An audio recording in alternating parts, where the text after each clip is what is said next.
உங்கள் முன்னால் நான் நிற்கிறேன். அல்லது நீங்கள் ஒரு செல்ஃபி எடுக்கிறீர்கள், அதை நீங்க சோசியல் மீடியால போடுறீங்க. ஏதோ ஒன்றை உங்களை நீங்களே பதாகை கட்டுகிறீர்கள்.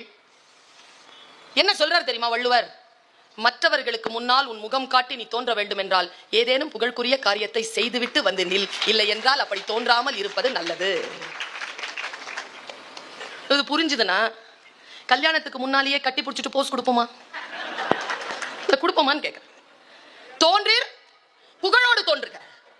இல்லையா, உன்னால முடியலையா, தோன்றலின் தோன்றாமை நன்று. கன்னத்துல கல்லெறிறாங்க தாத்தா, சும்மா வந்தாளு. நான் இன்னொரு குறள் சொல்றேன். வித்தியாசமாக நாம் இதை புரிந்து கொண்டால் நமக்கு வேறு எந்த மார்க்கத்தை நாம் பின்பற்றுகின்றவர்களாக இருந்தாலும் நம்மை வழிபடுத்துவது நம் இனத்திற்கான நூலான அந்த திருக்குறளாக அமையும். அதை நாம் புரிந்து கொள்ள வேண்டுமே. இப்ப இந்த ஒரு வார்த்தை இருக்கு, பொம்பளை பிள்ளைங்களுக்கு எல்லாம் அவ்வளவு கோபம் வர ஒரு குறள் இருக்குப்பா. என்னால தாங்கவே முடியாதுப்பா அந்த குறளை படிக்கும் போதெல்லாம். தெய்வம் தொழாள் கொழுநன், நல்ல மனப்பாடம் பண்ணி வச்சுக்கங்க, அதெல்லாம் நல்லது இல்ல. அந்த மாதிரி ஒரு பிள்ளை வீட்டுக்கு வந்தா, தெய்வம் தொழாள் கொழுநன் தொழுது எழுவாள் பெய்யன. அவ பெய்யுன்னு சொன்னா மழை பெய்யுமா? எப்படிங்க பெய்யும்? என் வாசுகி சொல்லியிருந்தா கூட பெஞ்சிருக்காது, எங்க அம்மா கண்ணகி சொல்லியிருந்தா கூட பெஞ்சிருக்காது. அதெல்லாம் மெட்டாபிசிக்ஸா? பெய் அப்படின்னு மழை பெஞ்சிருமா?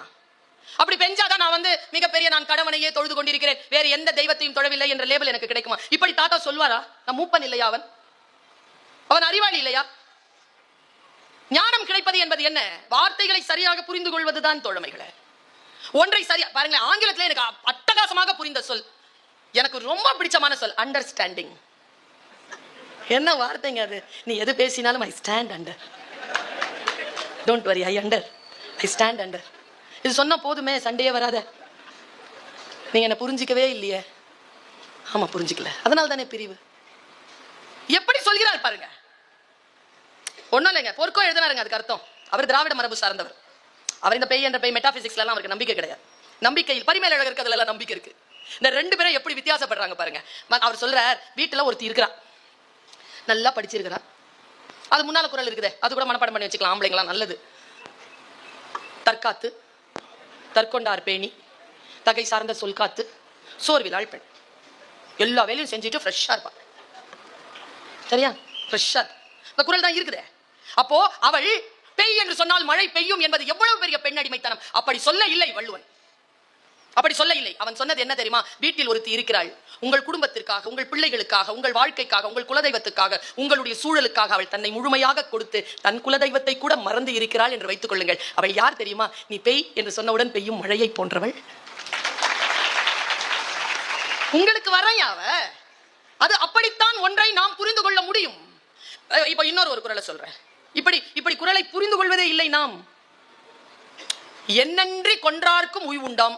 ஃபர்ஸ்ட் சொல்லிட்ட, நீ என்ன சொன்ன? என்னன்றி கொன்றார்க்கும் உய் உண்டாம். நீ ஏன் சொல்ற? நன்றி மறப்பது சொல்லிட்டல்ல, அப்புறம் எல்லா நன்றியும் மறக்கலாம், பரவாயில்ல, எதுக்கு நீ அந்த இடத்துல கேப் விடுற? எனக்கு புரியலைங்க அது. எனக்கு வள்ளுவன் மீது கோபம் வந்தது. என்னன்றி கொன்றார்க்கும் உய் உண்டு. எந்த நன்றி நீ கொன்னுட்டனாலும் உனக்கு பரவாயில்ல, மன்னிப்பு உண்டு, ஒரு நன்றியை மட்டும் நீ கொல்லக்கூடாதுன்னு சொல்லி கடைசியா வார்த்தையை முடிக்கிறார். என்னன்றி கொன்றார்க்கும் உய் உண்டாம் உய்வில்லை செய் நன்றி கொன்ற. அப்படின்னா என்ன? அம்மா அப்பா செஞ்ச நன்றியை மட்டும் மறந்துட்டேன்னு வச்சுக்க, உலகத்துல நீ என்ன நன்றியை வேணாலும் மறக்கலாம், தாய் தகப்பன் செய்த அந்த நன்றியை மட்டும் மறக்காதேன்னு வைக்கிறார். இன்னொரு குறள் சொல்றேன். தன்னெஞ்சு அறிவது பொய்யற்க. என்ன அர்த்தம்? நீயே சொல்லு, ஏதோ சொல்ல போறல. ஒரு பொண்ணு என்கிட்ட வந்து கேட்டாங்க, என்ன தெரியுமா? நெஞ்சுக்கு தெரிய பொய் சொல்லாத, அப்படி சொல்லிட்டேன்னா உன் நெஞ்ச உன்னை சாவடிச்சிடும். Okay good. வந்து கேட்டா பாருங்க ஒரு கேள்வி, நெஞ்சுக்கு தெரியாம பொய் சொல்லாமா? நியாயமான கேள்வி தானே? என்ன கதிர், நியாயமான கேள்விதான். கேட்பான் அவன் கிளாஸ்ல. என்னன்றி கொன்றார்க்கும் உய் உண்டாம் உய்வில்லை செய் நன்றி கொன்ற மகருக்கு இப்ப புரிஞ்சு போச்சு. இப்ப இந்த குறள் தன்னெஞ்சு அறிவது பொய்யற்க, நல்ல குறளை படிச்சு பாருங்க, கிளியரா மூப்பன் சொன்னான். தன் நெஞ்சு அறிவது, அறிய அல்ல, அறிவது அப்படின்னா என்ன அர்த்தம்? அதன் இயல்பே அறிவது. அதனால பொய் சொல்லாத, சொல்லிட்டா சாவடிச்சிடும். அது பாருங்க, குற்றத்திற்கு தண்டனை உண்டு, மன்னிப்பு உண்டுங்க. குற்ற உணர்வுக்கு மன்னிப்பே கிடையாது. இந்த குற்ற உணர்வை எங்க போய் கழுவுவீங்க? நீங்க கழுவ முடியுமா இந்த குற்ற உணர்வை? பாஸ்கரதாசின் கொலை என்கின்ற ஒரு புத்தகத்தை படிக்கிறேன் நான். அன்றிலிருந்து இன்று வரைக்கும் என் மனதை விட்டது அகலவே இல்லை. பல நேரங்களில் நான் பார்த்திருக்கிறேன், இறக்கின்ற மிருகம் தன்னை கொல்ல வருகின்ற, கொன்று போடுவதற்கு காத்திருக்கக்கூடிய அந்த மிருகத்தை அப்படி பார்க்கும் தெரியுமா? எப்பாவது யோசிச்சு பார்த்திருக்கீங்களா? அது கண்ணுல அதுக்கு என்ன சொல்லுதுன்னு? நீங்க வீட்டுல வெட்டுவீங்களே, அப்ப அது உங்களை பார்க்கும். அப்படி என்னைக்கால் யோசிச்சிருக்கிறீங்களா அது என்ன சொல்ல வருதுன்னு? பாஸ்கரதாசின் கொலை என்கின்ற அந்த புத்தகம் இப்படி சொன்னது. பாஸ்கரதாஸ் ஒருத்தன் தன்னுடைய ஆக கீழே விழுந்து அழிந்து போக காத்திருக்கக்கூடிய ஒரு நண்பனை தெருவில் இருந்து கண்டெடுக்கிறான். அவனுக்கு நல்ல உணவு கொடுத்து, உடை கொடுத்து, வேலை கொடுத்து, பணம் கொடுத்து அவனை வாழ வைக்கிறான். அவனுக்கு பாஸ்கரதாசின் இளம் மனைவியோடு தொடர்பு வந்து விடுகிறது. அந்த இளம் மனைவி பாஸ்கரதாசை கொலை செய்ய திட்டம் போடுகிறாள். திட்டம் போடுவதற்கு அவள் இவனை பயன்படுத்துகிறாள். இந்த ஆண் வந்த நண்பன் அவளுடைய சொல்லில் மயங்கி கொலை செய்வதற்கு ஒப்புக்கொள்கிறான். ஒப்புக்கொண்ட அவன் எப்படி கொலை பண்ணுவதுன்னா, ஒன்னால அவர் சோஃபால உட்கார்ந்து, நீ பின்னால போய் இப்படி இழுத்து கொன்னுடு. கதை முடியுதுங்க. அந்த இந்த பக்கம் போட்டுருவான். போட்டுட்டு இழுத்து அவன் அந்த ஸ்ட்ரகிள் பண்ணும்பொழுது அவன் திரும்பி பார்த்துருவாங்க இவனை. அவன் இறந்துருவான். கடைசி வரைக்கும் அந்த பெண்ணோடு சேராமல் தன்னை தன் நண்பன் வாழ வைத்த தன் நண்பன் தன்னால் தான் அவன் கொலையுண்டான் என்பதனை அவன் தெரிந்து கொண்டான் என்கின்ற குற்ற உணர்வில் தற்கொலை செய்து கொள்வான். இப்படி ஒரு கதை. இது போதி மரமா இல்லையா? ஏதோ ஒரு நிலையில் நாம் ஒன்றை வாசிக்கின்ற பொழுது அந்த வாசிப்பு நம்மை இன்னொரு கட்டத்திற்கு, மனதை வேறு நிலையில் திருப்பி எடுத்து செல்கிறதா? கவிக்கோ அப்துல் ரஹ்மான் அவர்கள் மரணம் அடைவதற்கு 28 நாட்களுக்கு முன்னால் எனக்கு தொலைபேசியில் அழைத்தார்.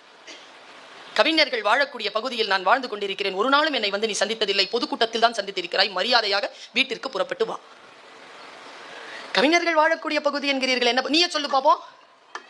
என்ன ஒரு பனையூர், எதுக்கு வாப்பா அப்படி சொல்றீங்க? பனையோலைகளில் தானே எழுதினோம். போன்ல சொல்றார். இசையாக பேசக்கூடியவர், உண்மையில் இசையை காதலித்து கவிதையை திருமணம் செய்தவர். ரொம்ப இசை ஞானி அவர். வீட்டிற்கு போகிறேன். பல மணி நேரம் பேசிக் கொண்டிருந்தவர் கடைசியாக சொன்னார், நாளைக்கு வீட்டிற்கு போ, உன் வீட்டிலே 1400 ரூபாய் எடுத்து வை, ஒருவர் சில புத்தகங்களை கொண்டு வருவார், எதுவும் பேசாமல் அந்த 1400 ரூபாயை கொடுத்து விடு.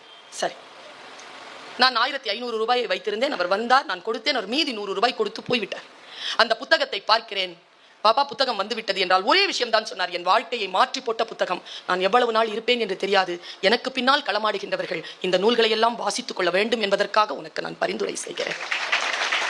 அந்த புத்தகம் எது தெரியுமா? 1296 ஆண்டிலே பிறந்த, இஸ்தான்புல்லிலே பிறந்த ஜலாலுத்தீன் ரூமி என்கின்ற மாபெரும் ஞானி, சூஃபி ஞானி எழுதிய மஸ்னவி என்கின்ற நூலின் தமிழாக்கம். 4 பகுதிகள் வந்திருந்தது. அப்போ இப்பொழுது 6, 7 வந்துருச்சு. நான் எல்லாம் வாங்கி கொண்டேன். அந்த புத்தகத்தை, இதை நீ வாசி என்று அவர் கொடுக்கின்ற பொழுது, யாரோ ஒருவர் இங்கிருந்து வேறு ஒரு கண்டத்தின் அந்த பக்கம் இருக்கக்கூடிய ஒரு ஞானி 12ஆம் நூற்றாண்டில் சிந்தித்த அந்த சிந்தனையை அதே 12ஆம் நூற்றாண்டு 13ஆம் நூற்றாண்டின் பிற்பகுதிகளில் அல்லது சங்க இலக்கியங்களில் நான் என் தமிழ் இலக்கியத்தில் உணர்கிறேன். உலகளாவிய சிந்தனைகளை தூக்கி பிடித்த அந்த மஸ்னவியை வாசிக்கின்ற பொழுது ஒரே 2 கருத்து மட்டும் சொல்கிறேன். அது எப்படி போதி மரமாக மாறுகிறது என்று பாருங்க. கொய்யா மரத்திலிருந்து இறங்கு, இவ்வளவுதான் கவிதை. கொய்யா மரத்திலிருந்து இறங்கு, நிறைய பழங்கள் பூத்து தொங்குகின்றன என்பதற்காக ஆசையோடு கொய்யா மரத்தில் ஏறி இருக்கிறாய். அங்கிருந்து பார்ப்பதுதான் உலகம் என்று நினைத்துக் கொண்டிருக்கிறாய். உலகம் மிகப்பெரியது. முதலில் கொய்யா மரத்தில் இருந்து இறங்கு. வாழ்க்கைக்கு நீங்கள் இதை போட்டு பாருங்கள். கம்ஃபர்ட் ஜோன்ல இருந்துகிட்டு நாம் புரிந்த புரிதலில் தான் வாழ்க்கை இருக்கிறது என்று பார்ப்பது என்பது எவ்வளவு முட்டாள்தனமானது என்பதனை மஸ்னவி அப்படி சொல்லிவிட்டு போகிறது. கொய்யா மரத்தில் இருந்து இறங்கு. யாரேனும் உங்களுக்கு புரிந்து தனக்கு புரியாத ஒரு விஷயம் உலகத்தில் இல்லவே இல்லை என்று பேசுகிறார்களா? அவர்களிடத்தில் ஒரே விஷயம் சொல்லுங்கள், தயவு செய்து கொய்யா மரத்திலிருந்து இறங்கு. இப்படி சொல்கிறான். இன்னொரு வார்த்தை சொல்றான் பாருங்க, நான் அசந்து போன வார்த்தை. இளைஞர்களிடத்தில், லட்சக்கணக்கான இளைஞர்களிடத்தில் இந்த சொல்லை நான் சேர்த்து இருக்கிறேன், உங்களோடும் பகிர்ந்து கொள்கிறேன். என் போதி மரம் எனக்கு கொடுத்த கனிகளில் ஒன்று இந்த சொல். நீ எதை தேடிக்கொண்டிருக்கிறாயோ அது உன்னை தேடிக்கொண்டிருக்கிறாய். சொல். என்ன சொல்லுங்க, என்ன சொல் இது? இது சத்தியமா? உண்மையா? உண்மை, உண்மை. நீ எதை ஆழமாக தேடுகிறாயோ அது உன்னை தேடுகிறது. அது ஆசையாக இருக்கலாம், காதலாக இருக்கலாம், காமமாக இருக்கலாம். ஆனால் உன்னுடைய ஆழமான ஆழ் மனது அதை நாடுகிறதா? அதுவும் உன்னை நாடுகிறது. மரணம் கூட அப்படித்தான், விபத்து கூட அப்படித்தான், பகை கூட அப்படித்தான். உன் மனம் எதை நாடுகிறதோ அது உன்னை நாடுகிறது. யோசனைகளையும் எண்ணங்களையும் பலப்படுத்திக் கொள்ள வேண்டும். அதில் பிசிறான, நெகட்டிவான, உடன்பாட்டு முறையில் இல்லாத முரணான சிந்தனைகளை வரவிடக் கூடாது என்பதில் நான் தெளிவு பெற்ற இடம். நீ எதை தேடுகிறாயோ அது உன்னை தேடுகிறது. நான் இத்தகைய பரந்த கூட்டத்தை தேடுகிறேன். இதோ நான் வருவதற்கு 2 மணி நேரம் காலதாமதமானாலும் இந்த கூட்டம் என்னை தேடிக்கொண்டிருந்தது என்பதுதானே. இதுதானே. ஒரு நான் கொஞ்சம் உயரமான பொண்ணு. இந்த திருவள்ளுவர் பஸ்ல ஏறும்பொழுது அது ரொம்ப குட்டியா இருக்கும், கால் முட்டி இடிச்சுக்கும். எனக்கு ஒரு 12 வருஷமா பயம், பிரேக் போட்டா முட்டி பேந்துருமோன்னு. ஆனா பஸ்ல பேர்ல 2 வீலர் ஓட்டிட்டு போகும்போது கீழே விழுந்து முட்டி பேந்துருச்சு. இப்போ புரியுதா? நீங்கள் எதை தேடிக்கொண்டிருக்கிறீர்களோ அது விழுந்துருவோமோ, நான் விழுந்துருவீங்க. விழக்கூடாது, விழமாட்டீர்கள். சொற்களில் கவனம். இந்த சொற்களில் கவனமும் சொல்லுகின்ற சொல்லில் இருக்கக்கூடிய சூட்சுமத்தை புரிந்து கொள்ள ஞானமும் புத்தகம் எனும் போதி மரம் எனக்கு தருகிறது. வாழ்க்கை முழுவதும் முட்டாளாக இருப்பதை விட ஒரு முறை முட்டாள் என்று பெயர் வாங்குவது புத்திசாலித்தனம். ஒரு விஷயம் தெரியலங்கிறது ஒப்புக்கோங்க மாணவர்கள். முன்னால் இருக்கிறவங்க கண்டிப்பா கெட்ட வார்த்தையில திட்டுவாங்க. திட்டாமலாம் அது வந்து ஒழுக்கமா நமக்கு கிடைக்காது. ஏன்னா தெரிஞ்சுக்கிற வேற வயசுல தெரிஞ்சுக்கல. 9th ஸ்டாண்டர்ட்ல தெரிஞ்சுக்க வேண்டியது +1ல வந்து கேட்குற கெட்ட வார்த்தையில தான் பதில் வரும். வந்தாலும் பரவாயில்ல. முட்டாள் பெண்ணே திட்டிக்கோ. விளையாடுறியா? விளையாடல. திமுறா பேசுறியா? இல்ல. பம்பு பண்றியா? கிடையாது, சொல்லிக் கொடு. ஸ்டாஃப் ரூம்க்கு வா, வரேன், சொல்லிக் கொடு. அம்மா அப்பா கூட்டு வரேன், சொல்லிக் கொடு. எக்ஸாம் எழுத விட மாட்டேன், விடாத, சொல்லிக் கொடு. எவ்வளவு வேண்டுமானாலும் திட்டிக்கோ. வாழ்க்கை முழுவதும் நான் முட்டாளாக இருப்பதை விட ஒரு முறை உன்னிடத்தில் வசை வாங்கிக் கொண்டு அது என்ன என்று நான் தெரிந்து கொள்ளாமல் விடமாட்டேன் என்று சொல்லக்கூடிய ஞானம் புத்தகம் தருகிறது.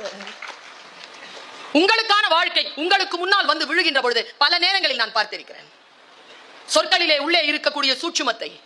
ஏங்க, நேற்று ஏதோ ஒரு கார்ல போய்கிட்டு இருக்கேன். இந்த பேரன்பு இந்த உலகத்தில் வேற எங்க கிடைக்கும் நீங்களே சொல்லுங்க. நான் தமிழ்நாட்டில் பிறந்திருக்கிறேன். கல்வி சிறந்த தமிழ்நாடு, புகழ் கம்பன் பிறந்த தமிழ்நாடு, வள்ளுவன் தன்னை உலகினுக்கே தந்து வான் புகழ் கொண்ட தமிழ்நாடு, சிலப்பதிகாரம் என்னும் ஒரு மணியாரம் படைத்த தமிழ்நாடு, செந்தமிழ் நாடெனும் போதினிலே இன்பத் தேன் வந்து பாயுது காதினிலே, எங்கள் தந்தையர் நாடெனும் பேச்சினிலே ஒரு சக்தி பிறக்குது மூச்சினிலே. வண்டி டிரைவ் பண்ணிட்டு போறேன். பசி, இப்பவும் பசியோட தான் நிற்கிறேன். சரியான பசி. முன்னால ஒரு டெம்போ. அந்த டெம்போல ஃபுல்லா பெண்களும் ஆண்களும் குழந்தைகளும் உட்கார்ந்துக்கிட்டு கோயிலுக்கு போறாங்க. நல்ல மஞ்சளும் சிவப்புமாக ஆடை, கழுத்தில் எல்லாம் ருத்ராட்சம் எல்லாம் போட்டுக்கொண்டு மஞ்சள் முகத்தோடு குங்குமத்தோடு அப்படி போறாங்க. அந்த கூட்டம் பார்க்கறதுக்கே அவ்வளோ அழகா இருக்கு. போயிட்டே இருக்க. அந்த அம்மா ஏதோ சாப்பாடு எடுத்து பச்சை பசுமையான இலையில வைக்குது. நான் வண்டி ஓட்டிட்டே போறேன். முன்னால அது தெரியுது. நான் என்ன பண்ணியிருப்பேன்னு நினைக்கிறீங்க? வண்டியை நிறுத்த முடியாது. ஹைவே. கார் கண்ணாடியை இறக்கிட்டு இப்படி கை நீட்டிட்டேன். தமிழ்நாட்டில் தான் இது முடியும். அவங்க உடனே இண்டிகேட்டர் போட்டு ஓரமா நிறுத்திட்டு அந்த தொன்னை இலையில் சாப்பாடு கொண்டு வந்து என்னை கை காட்டி நிறுத்தி இப்படி கொடுக்குறாங்க. என்ன பண்ணுவீங்க நீங்க இந்த நாட்டை? நாடுங்க, எந்தையும் தாயும் மகிழ்ந்து குலாவி இருந்தது இந்நாடு. பாரதி பாரதி என்கின்ற போதி மரம் கிடைக்கிறதா வார்த்தை? நீ என்ன நான் என்ன? காக்கை குருவி எங்கள் ஜாதி, நீர் கடலும் மலையும் எங்கள் கூட்டம், நோக்கும் திசையெல்லாம் நாமன்றி வேறு இல்லை, நோக்க நோக்க களியாட்டம். யாதும் ஊரே யாவரும் கேளீர். யார் சொல்லுவா? தமிழ் மண்ணில் இருந்து புறப்பட்ட நூல், பழந்தமிழ் நூல் போதி மரமாக நின்று எனக்கு சொல்கிறது, தீதும் நன்றும் பிறர் தர வாரா, நோயும் தணிதலும் அவற்றோர் அன்ன சொல்லிக் கொடுக்குதே. பெரியோரை வியத்தலும் இளமே, சிறியோரை இகழுதல் அதனினும் இளமே. யார் சொல்லுவா? பொருள் புரிய வேண்டுமே. எங்க காலையில 4 மணிக்கு எவனாவது சினிமா தேட்டர்ல போய் சினிமா பார்ப்பானா? ரசனை கெட்டு இருக்கிறோம் நாம் என்று அர்த்தம். விடிய விடிய கூத்து பார்த்தவங்க தான் நாம. ஆனா 4 மணிக்கு முடிச்சுக்குவாங்க. எனக்கு புரியவே இல்லை. எங்க ஐயா தான் சொல்லுவார், பெரியார்தாசன், சினிமால உண்மையாவே மேல இருந்து ஒருத்தன் குதிக்கிறான், அவனுக்கு பேர் டூப்பு. குதிக்கிற மாதிரி ஒருத்தன் நடிக்கிறான், அவனுக்கு பேர் ஹீரோ. குதிக்கிறவனுக்கு 1000 ரூபாய் சம்பளம், குதிக்கிற மாதிரி நடிக்கிறவனுக்கு கோடி ரூபாய் சம்பளமாடா. கொஞ்சம் நினைச்சு பாருங்களேன். இந்த தெளிவு எது கொடுக்கும்? நான் இன்னொரு விஷயம் சொல்கிறேன். புத்தகங்களை வாசிப்பதனால் சேது பந்தன படலம்னு ஒரு படலம் இருக்குங்க கம்ப ராமாயணத்துல. முடிஞ்சா அதை படிச்சு கடந்துருங்க. நான் ஏன் அதை இப்போ படிச்சேன்னா, ஒரு 5 வருஷத்துக்கு முன்னால சொன்னாங்க சேது பாலம் இருக்குன்னு. இப்போ சொல்றாங்க இல்லைன்னு. என்ன அரசியல்னு தெரியலையே. ஆனா சேது பந்தன படலத்துல கம்பர் எழுதுறார். இப்ப இவ்வளவு பாருங்க, சொல் பாருங்க எப்படி இருக்கு. கடல் வந்து கவிச்சி நாத்தம் வீசக்கூடிய மீன்கள் உலவுகின்ற ஒரு பகுதி. மலை என்பது தேனும் மாணிக்கங்களும் வேர்களும் பஞ்ச மூலிகைகளும் நிறைந்திருக்கக்கூடிய வாசனை திரவியங்கள் வீசக்கூடிய அற்புதமான பொக்கிஷம். இந்த அற்புதமான பொக்கிஷத்தை குரங்குகள் எடுத்துட்டு போய் கடல்ல போடுது. இவ்வளவுதாங்க காட்சி. அந்த புத்தகத்தை வாசிக்கும் பொழுது எனக்கு கிடைக்கின்ற ஞானத்திற்காக அந்த எழுத்தாளன் அந்த சொல்லை அதில் போடுகிறார். இது வெறும் காட்சிதான். மலையை கொண்டு வந்து கடல்ல சாத்தனாங்க, அவ்வளவுதான். ஆனால் கம்பன் என்ன எழுதினான் தெரியுமா? வாழ்ந்த குடும்பத்தில் இருக்கக்கூடிய பெரியவர்கள் தன் நிலை தாழ்ந்து வீச்சமாக இருக்கக்கூடிய கடல் போன்ற சூழ்நிலைக்கு போய் சேர்ந்தாலும் அவர்கள் தன்னில் இருக்கக்கூடிய வாசனையை அந்த கடலில் கலந்து கடலை வாசனை திரவியமாக மாற்றுகிறார்கள் என்று பேசுகிறார். வாழ்ந்து கெட்ட, அதனால தானே சொன்னாங்க கெட்டாலும். இந்த சொல் கிடைத்த இடம் எத்தனையோ வார்த்தைகளை சொல்லலாம், எத்தனையோ விஷயங்களை இந்த போதி மரம் எனக்கு தந்திருக்கிறது.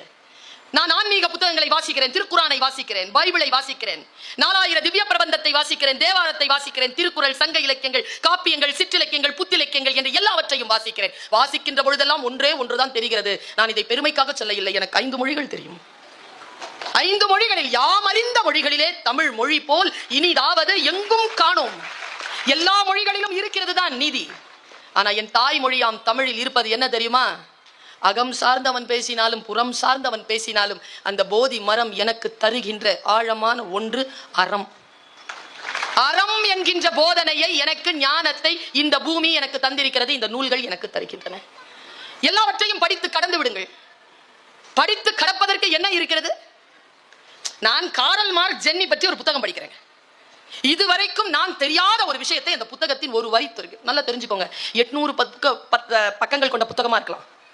உங்களுக்கான ஞானம் எங்க தெரியுமா கிடைக்கும்? 782வது பக்கத்துல கிடைக்கும். ஆனா அந்த 781 பக்கமும் இன்வெஸ்ட்மெண்ட், முதலீடு. அந்த அந்த வரிக்கான முதலீடு அது. நான் பாருங்க, ஜென்னி தொற்று நோய், ஈரல் தொற்று, நுரையீரல் தொற்று, இப்ப இருக்கிற பேண்டமிக் மாதிரி கொரோனா தொற்று, அந்த மாதிரி ஒரு தொற்று. கார்ல் மார்க்ஸ்க்கும் அதே தொற்று. 2 பேரும் சேரவே கூடாது, தனித்தனியா போட்டு வச்சிருக்காங்க பெட். அந்த பொண்ணு எழுதுறா, அந்த பொண்ணுடைய எழுத்து அதுல கொஞ்சம் இருக்கு, அந்த டைரி குறிப்பு இருக்கு அந்த புக்ல. அவ எழுதுறா, வெளியில வந்து எங்கல்ஸ் வரார், உள்ள போகாதீங்கிறா. ஏன் அப்படின்னா அம்மாவும் அப்பாவும் சேர்ந்து உட்காந்து பேசிட்டு இருக்காங்க. அவங்க 2 பேர் தான் சேரக்கூடாது, சேர்ந்தா யாராவது ஒருத்தர் செத்து போயிருவாங்கம்மா. அந்த பெண் சொன்ன பதில் என்ன தெரியுமா? இளம் காதலர்களை போல வாழ்க்கை எங்கெங்கோ தொலைத்து விட்டு இந்த முதிய காலத்தில் 2 பேரும் சேர்ந்து அமர்ந்து பேசிக் கொண்டிருக்கிறார். உயிரோடு இருப்பதை விட இந்த கணம் அவர்களுக்கு முக்கியமானது, நாம் உள்ளே செல்ல வேண்டாம் என்று தடுக்கிறாள் மகள். சொன்னதுபடிக்கே ஜென்னி இறந்து போகிறாள். உள்ளே போய் பார்க்கிறான், ஜென்னி இறந்து கிடக்கிறாள். வெளியில் வந்து காரல் மார்க்ஸினுடைய தோழன் ஏங்கல்ஸ் என்ன அறிவித்தான் தெரியுமா? காரல் மார்க்ஸும் செத்து போனான். அதன் பிறகு காரல் மார்க்ஸ் 2 ஆண்டுகள் இருந்தார். ஆனால் அந்த வினாடியை பார்த்தவுடன் காரல் மார்க்ஸும் செத்து போனான் என்றார் இல்லையா? காரல் மார்க்ஸ் சாவுக்கு ஏங்கல்ஸ் எழுதினான். நான் உங்க எல்லாருக்கும் சொல்றேன், எல்லாரும் காரல் மார்க்ஸை தான் பெரிய இதுன்னு நினைச்சிட்டு இருக்கோம். காரல் மார்க்ஸ்க்கு சற்றும் குறையாத எழுத்து ஏங்கல்ஸ் சொன்னது. தன் நண்பனுக்காக அவன் தன்னை முன்னிறுத்திக் கொள்ளாமல் தன் பணம், தன் பதவி, தன்னுடைய நேரம் எல்லாவற்றையும் காரல் மார்க்ஸ்க்காக தந்தவன் ஏங்கல்ஸ். ஏங்கல்ஸுடைய நூல் வந்திருக்கிறது, தொகுப்பு வந்திருக்கிறது, நான் வாங்கி வைத்திருக்கிறேன். முடிந்தால் படித்து கடந்து விடுங்கள்.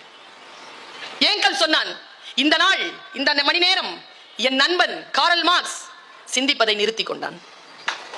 சிந்திப்பதை நிறுத்திக் கொள்ளுதல் மரணம் என்று சொல்லுகிறான் ஏங்கல். எனக்கு காரல் மார்க்ஸ் மரணத்தை விட மிக முக்கியமானதாக இருக்கிறது இந்த சொல்.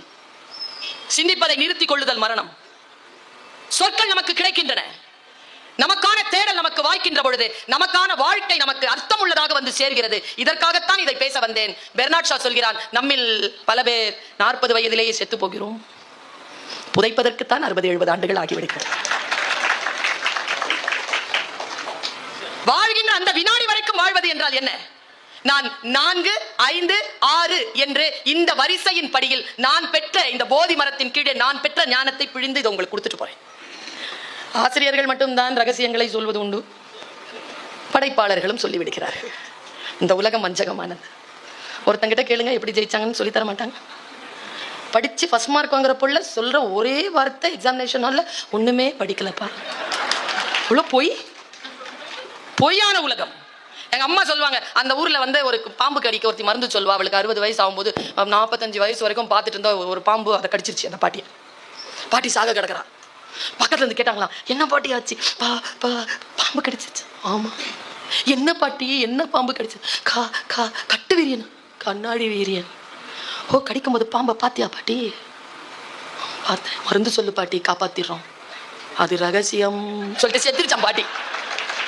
செத்தாலும் சாவேனே தவிர என் ரகசியங்களை சொல்ல மாட்டேன் என்று சொல்லுகின்ற வஞ்சக உலகம். இந்த வஞ்சக உலகத்தில் இருந்து நம்மை மீட்டெடுப்பதற்காகத்தான் புத்தக திருவிழா. இந்த போதி மரத்திற்குள் போய் நின்று கொள்ளுங்கள். புத்தனுக்கு ஞானம் கிடைத்தது. சூப்பருங்க புத்தன், சூப்பர். எனக்கு ரொம்ப பிடிக்கும் புத்தன். பல நேரங்களில் சொல்லி இருக்கிறேன், ரொம்ப பிடிக்கும் புத்தனை. ஏன் தெரியுமா? புத்தன் மட்டும் தான் சொன்னான், நான் காட்டிய வழியில் உன்னை நடக்க ஒட்டாதபடிக்கு நானே வந்தால். புத்தன் காட்டிய வழியில் உன்னை நடக்க ஒட்டாதபடிக்கு புத்தனே வந்தால் நீ அந்த புத்தனை கொலை செய். அவன் உட்கார்ந்து பெற்ற ஞானம் தான் போதி மரம் தந்தது. அந்த அரச மரத்தில் எதுவும் இல்லைங்க. உட்கார்ந்திருந்த பொழுது அவன் மனநிலையில் அவனுக்கு கிடைத்த அந்த வெளிச்சம் இருக்கு இல்லையா, அப்படித்தான் புத்தகங்கள் நமக்கு மேல் போதி மரங்களாக நிற்கின்றன. அதற்கு கீழே ஒரு நிமிடம் அமைதியாக நின்று வாசித்து பாருங்கள். எனக்கு நான் ஒரு ரெக்கமெண்டேஷன் கொடுக்குறேன் உங்க எல்லாருக்குமே. சில பேர் தூக்கம் வரலன்னா ஸ்லீப்பிங் டோஸா பயன்படுத்துவீங்க. 10 பக்கம் 15 பக்கம் படிச்சா தூங்க வந்துடும். தூக்க மாத்திரையே வேணாம். ஸ்லீப்பிங் டோஸ் சில பேருக்கு 10, சில பேருக்கு 15, யாரும் 20 தாண்டது இல்லை. அது இல்லைங்க. வாசிக்கின்ற அந்த வினாடிகளில் நீங்கள் விழிப்புணர்வோடு இப்படி ஒரு ரெக்கமெண்டேஷன் பண்ற எந்த புத்தகத்தையும் அணிந்துரையிலிருந்து வாசிங்க. சும்மா இல்ல, அணிந்துரைலாம் மதிப்புரை வாசிங்க, முன்னுரை வாசிங்க, புத்தகத்துக்கு பின்னால எழுதியிருப்பாங்க அதை வாசிங்க. புத்தகத்திற்குரிய முன்னால பேஜ்ல என்ன, யாரு, எப்படி, என்னது எல்லாம் டீடைல் இருக்கும். எல்லாத்தையும் வாசிட்டு உள்ள போங்க. புத்தக வாசிப்பு என்பது ஒரு தவம். அந்த தவத்தோடு நீங்கள் ஒன்றிணைக்கின்ற பொழுது அது பல வரன்களை உங்களுக்கு தருகிறது. பல வரன்களை அது தருகிறது. அதில் ஒரு வரத்தை நான் சொல்லுகிறேன். எனக்கு கிடைத்த பல வரங்கள் உண்டு. நான் சிறிய போதிலே பட்ட கஷ்டங்களை எல்லாம் நான் பேசியிருக்கிறேன். அது யூடியூப்ல வந்திருக்குது. எனக்கு வாசிக்கிறதுனா ரொம்ப பிடிக்கும் யா. ஆனா எங்க குடும்பத்துல அவ்வளவு சீக்கிரமாக புத்தகங்கள் வாங்கக்கூடிய அளவிற்கு வசதி இல்லை. எங்க அண்ணன் தான் லெண்டிங் லைப்ரரியில போய் புக்கு வாங்கிட்டு வருவான். ஆனாலும் அவன் என்ன வாங்கிட்டு வருவான்? பெருசா ஒற்றைக்கண் அரக்கன், சதக் சதக் என்று குத்தினான், அந்த மாதிரியான சின்ன சின்ன பேக்கெட் நாவல் கொண்டு வருவான். ஆனா கேட்பேன் நான். பாயின்னு சொல்ல வராது, ரொம்ப சின்ன வயசு, அப்போ 10 வயசு. ஆயின்னு சொல்லுவேன் அவன், என் அண்ணனை. எனக்கு ஒரு அண்ணன், ஒரு அக்கா, ஒரு தம்பி, ஒரு தங்கச்சி.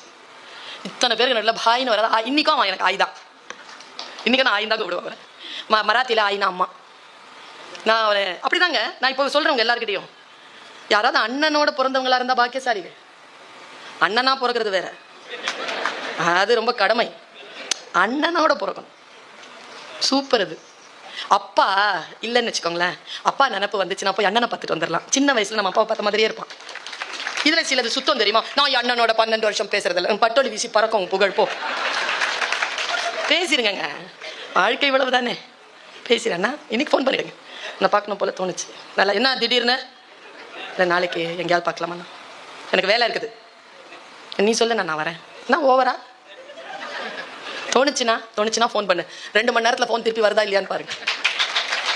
உறவுகளை நெருக்கமாக்குவது சொற்கள் தான், கவிதைகள் தான், இலக்கியம் தான். அந்த வாசனையோடு இருக்கக்கூடியவர்கள் குற்றங்களை இழைக்க முடியாது. ரசனை என்பதும் வாசிப்பு என்பதும் தான் மனதை கழுவுகின்ற சோப்பு.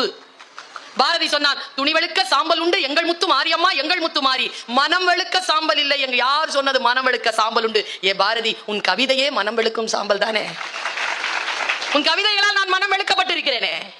எத்தனை கவிதைகள் பாருக்குள்ளே நல்ல நாடு பாரத நாடுன்னு சொன்ன போனி, அதை விட என்ன பெருசு? இவள் செப்பு மொழி 18 எனில் சிந்தனை 1 பாடிட்டு போனிய, இதை விட என்ன மனசு கழுவுறது?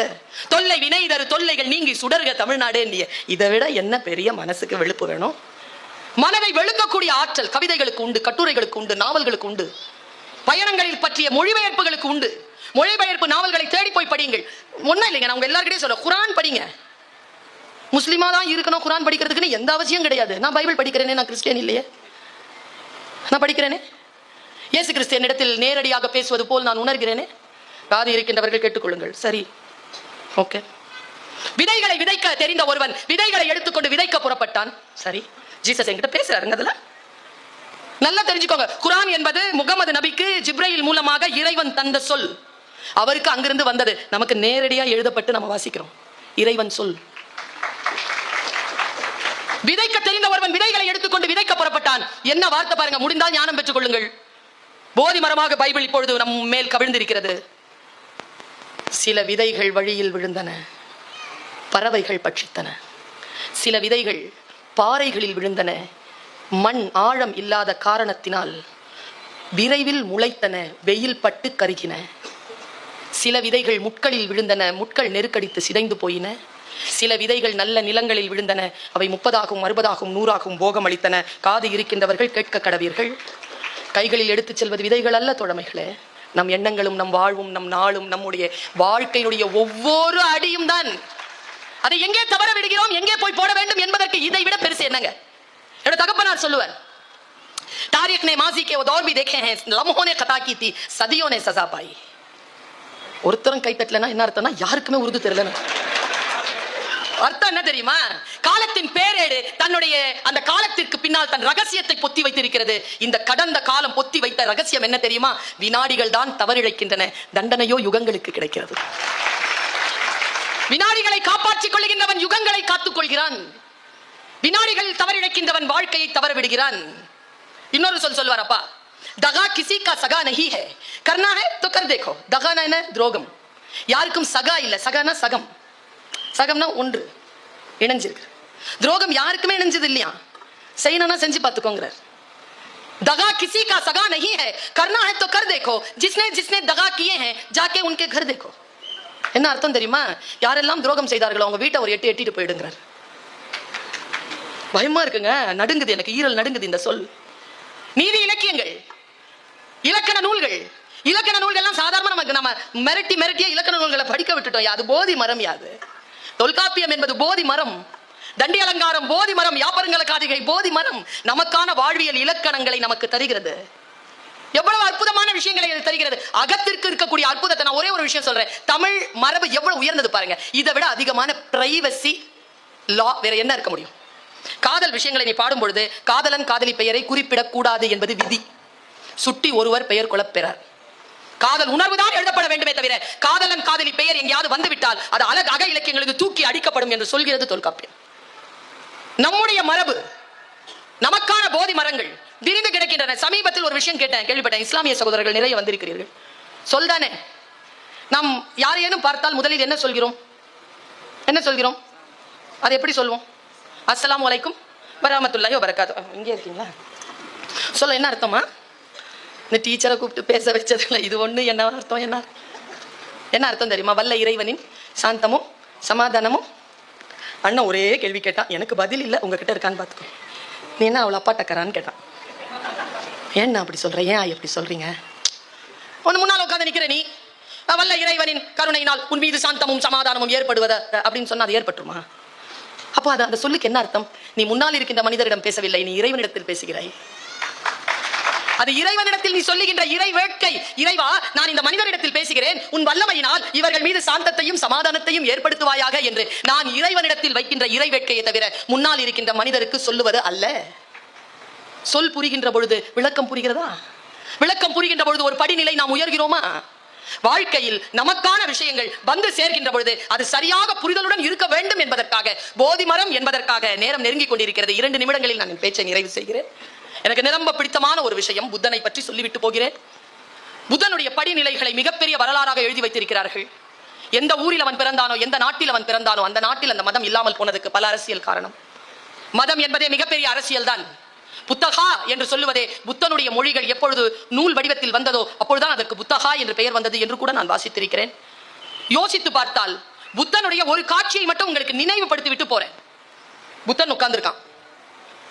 அவன் போதி மரத்திற்கு கீழே ஞானம் பெற்றதற்கு பிறகு. இப்ப சொல்றோம் இல்லையா, இப்படி சொல்றையா, என் பர்ஸ் காணாம போச்சியா. நீங்க என்கிட்ட என்ன கேட்பீங்க? எங்க விட்ட? பஸ்ல. அடுத்து என்ன கேட்பீங்க? சொல்லுங்க, சும்மா சொல்லுங்க. எந்த பஸ்னா போய் தேடி கண்டுபிடிச்சு வருவீங்களா? அடுத்து என்ன கேட்பீங்க? டக்குன்னு ஆறுதல் சொல்றது தானே. போயா வேலை செய்ய போறீங்க? உள்ள சூப்பரு 30 ரூபா. என்ன சொல்வீங்க? போனா போட்டு பரிசு 30,000 ரூபா. பாருங்க, நாம் தவறு விடுகின்ற இடம் அப்படித்தான். அப்பா அம்மாவை ஏன் பெணுகிறோம் என்றால் அவர்களுடைய சொத்துக்காக பெணுகிறோம் என்று நினைக்கிறோம். சொத்தை விட முக்கியமானவர்கள் அம்மா அப்பா. ரொம்ப முக்கியங்க. இல்லாதவர்களுக்கு தெரியும் அந்த வலி. தகப்பனை இழந்தவர்கள், தாயை இழந்தவர்கள், இருக்கின்றவர்கள் காப்பாற்றிக் கொள்ளுங்க. இவ்வளவு புக்ஸ் கிடக்குது இல்ல, படிக்க தெரியுது இல்ல, படிக்கல. இவ்வளவுதான். குட் மார்னிங் கூட எழுத மாட்டேங்கிறீங்க. ஜிஎம் செத்து போயிட்டாருங்க ஒருத்தர். RIP. என்ன மொழியை எங்க போய் கொட்ட போறோம்? நாம எங்க போய் கொட்ட போறோம்? புத்தன் உட்கார்ந்து மொழி பற்றி புத்தன் பேசுறது பாருங்க. புத்தன் உட்கார்ந்து இருக்கான், ஒருத்தர் வரார். உள்ள நுழைஞ்ச உடனே பயங்கர ஃபோர்ஸா நுழைஞ்ச, யாருரா இங்க புத்தன்னு கேட்டார். அப்படியே உட்கார்ந்து இருந்தவங்க அலர்ட் ஆனாங்க. 12 பேர் கூட. ஆனந்தன் பக்கத்துல உட்கார்ந்துருக்கான். கேட்கறல யாரா புத்தன்? ஆனந்தன் உட்கார வச்சு புத்தன் சொன்னார், இதை நான் எப்பவுமே சொல்றது மாதிரியே சொல்றேன், நீங்க டேக் அவே கையில சாப்பிட்டீங்க, இப்ப டேக் அவே மேட்டர் இது. நான் சொன்னதுலயும் சில விஷயங்கள் டேக் அவே இருக்கு, அது அவரவர்களுக்கு உரியது. கையில எடுத்துட்டு போறதுக்கு சொல்றேன். யாரா புத்தன் கேட்கறேன்ல, உட்கார வச்சு நான் தான் என்னன்னாரு. வந்தவன் என்ன பண்ணா, துப்பிட்டான். தூணு துப்பிட்டாங்க, முகத்துல வழியுங்க துப்பு. எச்சிலை துடைத்து கொண்டு புத்தன் கேட்டான், அப்புறம் எனக்கு இது படிக்கும் பொழுதே நடுக்கமாயிடுச்சு. நாமெல்லாம் என்னங்க பண்ணுவோம்? வடிவேல் சார் சொன்ன கொலைகேஸ்ல உள்ள போயிருவடா இல்ல, இவ்வளவு கோவம் வரும்ல, அவன் எவ்வளவு நிதானம் பாருங்களேன். பாரதி தாங்க சொல்றான், போர் முனையில் நிற்கின்ற பொழுதும் மனம் பொங்குதல் இல்லாத உணர்வு மெய்ஞானம். போரில நின்று இருக்கின்ற பொழுதும் கூட மனசு பொங்கலையா, ஞானம் வந்துருச்சுன்னு அர்த்தம் உனக்கு, அவன் ஞானி.